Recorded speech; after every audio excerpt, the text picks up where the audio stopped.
Մասնավորի հետ։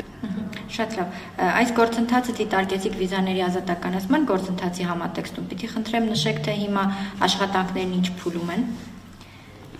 Շատ լավ, աշխատանքները հետևյալ փուլում են, հենց այս օրերին, հենց այսօր, այսինքն մեկնարկեց եվրոպական երկրորդ փորձագիտական առաքելության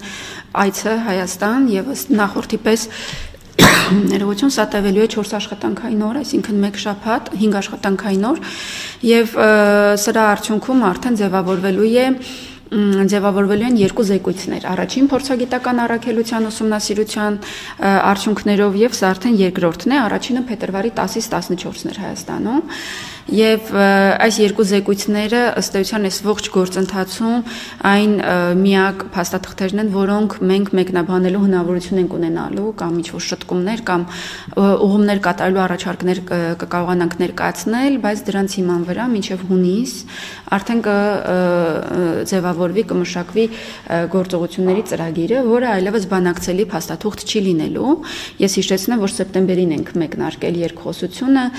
Մարգարիտի Սխինասի այցով Եվրոպական հանձնաժողովի փոխնախագահ, այնուհետև դեկտեմբերին գործառնական փուլի մեկնարկը, այսպես ասած, տեղի ունեցավ ներքին գործերի նախարար Արփինե Սարգսյանի եւ ուրեմն Հովհաննես Լուխների այցով, որը եւս Եվրոպական հանձնաժողովի արդեն միգրացիայի եւ ներքին գործերի գլխավոր տնօրենի տեղակալն էր, եւ դրան արդեն հետևեցին այս երկու փորձագիտական առաքելությունների այցերը։ Երբ որ կունենան գործողությունների ծրագիրը, ինչքան էլ որ մենք շատ լավ պատկերացնում ենք այլ պետությունների փորձով, թե ինչ է այնտեղ գրված լինելու 4 հիմնաքարային ուղղություններով մեզ պահանջներ են ներկայացվելու, բայց արդեն ըստ սահմանված թիրախների կկարողանանք ավելի կոնկրետ որոշակի կանխատեսումներ անել, թե ինչ ժամանակահատված է պահանջվում, որպեսզի մենք հասնենք արդեն այդ կետին։ Ամենաբարդ ենթակառուցվածքներից մեկը, որը նորություն էր մեզ համար եւ պահանջվելու է կենսաչափական համակարգի ներդրումներ, որը իհարկե այնպես չեղավ, որ գործողությունների ծրագրով նշվեց եւ մենք մեկնարկեցինք դրա ներդրման ուղղությամբ աշխատանքներ, ինչպես տեսնում եք, արդեն որոշակի փուլում ենք։ Ամեն դեպքում գործողությունների ծրագրի ժամկետ հունիսն է, նշվում է այս տարվա։ Հունիսին մեզ կներկայացվի գործողությունների ծրագիրը, որից հետո տարեկան զեկույց է ներկայացնելու Հայաստանի Հանրապետությունը, թե ուր է հասել։ Ըստ էության այդ ծրագիրը վերջնաժամկետ չունի, այնպես չի, որ մեր առջև խնդիր է դրվելու, օրինակ մինչև 27 թվականի երկրորդ կիսամյակ ապահովել այս թիրախները։ Երբ կապահովենք, այդ ժամանակ էլ կունենանք ազատ վիզային ռեժիմ։ Արտաքին գործերի փոխնախարարը ազգային ժողովում քննարկումների ժամանակ նշեց, որ այս նախապատրաստական աշխատանքները առաջացիկ տեմպերով են առաջ գնում եւ նույնիսկ եվրոպացի գործընկերներն են արձանագրել։ Ձեր տպավորություններն ինչպիսին են։ Այո, բավականին դրական տպավորված է մեր առաջին փորձագիտական առաքելությունը հեռացել, միջգերատեսչական բավականին լայնամասշտաբ ուսումնասիրություն է կատարվել, ընդ որում նշեմ, որ ինքը առաքելությունը բաղկացած էր 20 եւ ավելի անդամներից, այսինքն յուրաքանչյուր գծով նեղ մասնագետ է ներգրաված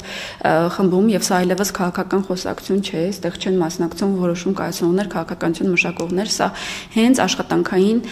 մակարդակում կատարվող գործընթաց է, այսինքն բաժնի պետը կամ ստորաբաժանման ղեկավարը ինքն է ներկայացնում գործընթացները, պատասխանում այդ պահին ծնվող հարցերին, այստեղ դժվար է փաթեթավորել իրավիճակը նախապես եւ դրա կարիքն էլ չկա իրականում, որովհետեւ եթե ներկայանանք ավելին, քան ունենք, արդյունքում այդ թիրախներին հասնելու իմաստով ավելի շատ գործ կունենանք անելու։ Այստեղ պետք է շատ անկեղծ լինել եվրոպացի գործընկերների հետ եւ մեր բոլոր պրոցեսները հատկապես միգրացիայի կառավարման համատեքստում, իրավապահ մարմինների, մարդու իրավունքներին առնչվող եւ իհարկե անձնական տվյալների պաշտպանության համատեքստում խոշորացույցով քննվում են մեր